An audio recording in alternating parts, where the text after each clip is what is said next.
I'm going to speculate that there was a Horner born shortly after the year 1800 in Yorkshire, England, somewhere near Sheffield. His name may have been Richard. Some researchers say John. I will call him maybe Richard, and I think he was a file cutter. Likely his father was too, since these trades were passed down father to son. This Horner was married to a woman who may have been named Anne. But they had at least two sons, central figures in our developing story. In 1828, their son Richard Alfred was born. Do you remember the tombstone I stumbled across in 1976? It was his. The Mabie Horners had a second son, born October 18, 1831. They named him John Forrest. Both of these brothers will die in a foreign land, on another continent, having lived a completely different kind of life. In England, Victoria is still only a princess. Napoleon has met his Waterloo, Richard Wagner is beginning to make music, Dickens is writing his stories, Charles Darwin is a schoolboy.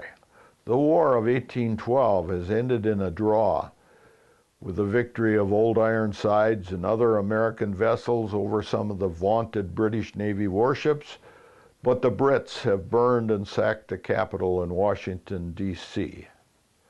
The first steam-powered railroad trains are beginning to appear in England. But more than a century before that, on October 10, 1699, a fleet of 8 canoes, bearing a party of French explorers, entered the mouth of Root River. These were the first known white men to visit what is now Racine County.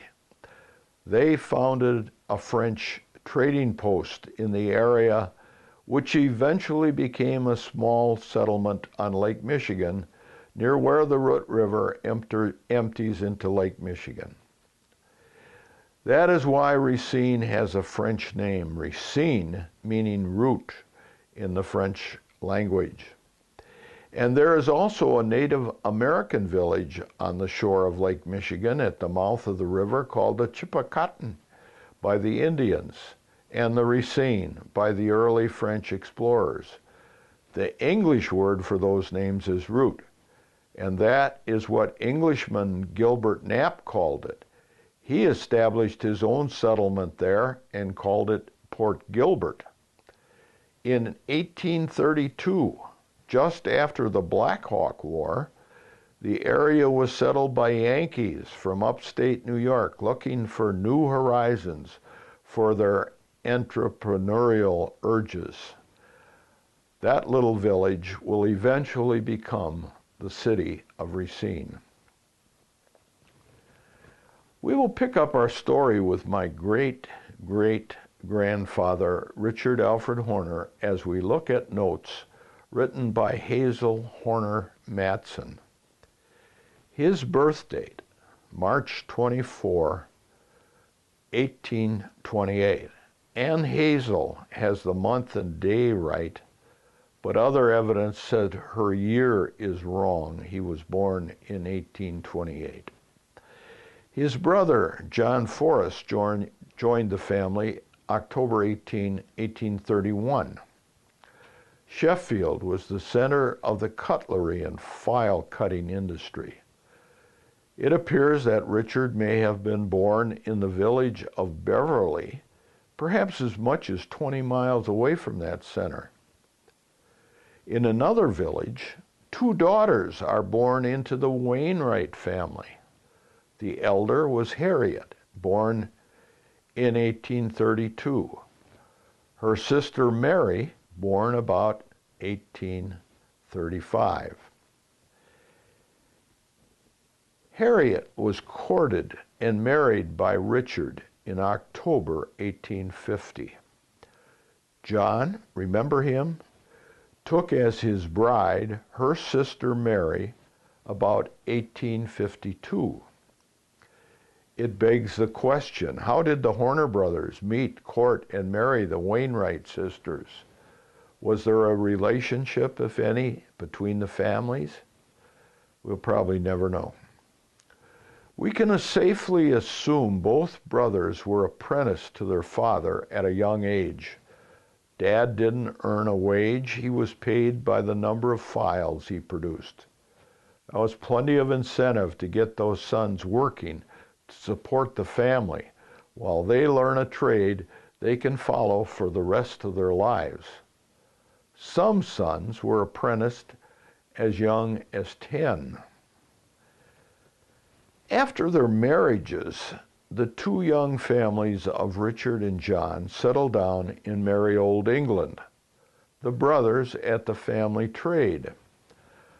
I have recently learned by notes written by Hazel Horner Matson that in their first 9 years of marriage, 5 children are born to Richard and Harriet in Yorkshire. But only one, a son, born in October of 1858, survives. The rest all die before their 6th birthday. The survivor is named Alfred Richard. All the children have been christened and their births and deaths recorded in the family archives. Firstborn Forrest lived 10 months. Charles succumbed in 4 months. Elizabeth survived 5 years. After Alfred's birth, the next was Frederick, who died in just 6 months. And after they moved to the States, Willis was born. He succumbed just 3 months later.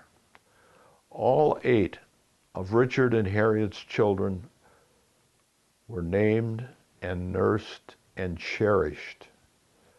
5 of those 8 died in the arms of their loving parents as infants. Oh, the heartbreak those records portray.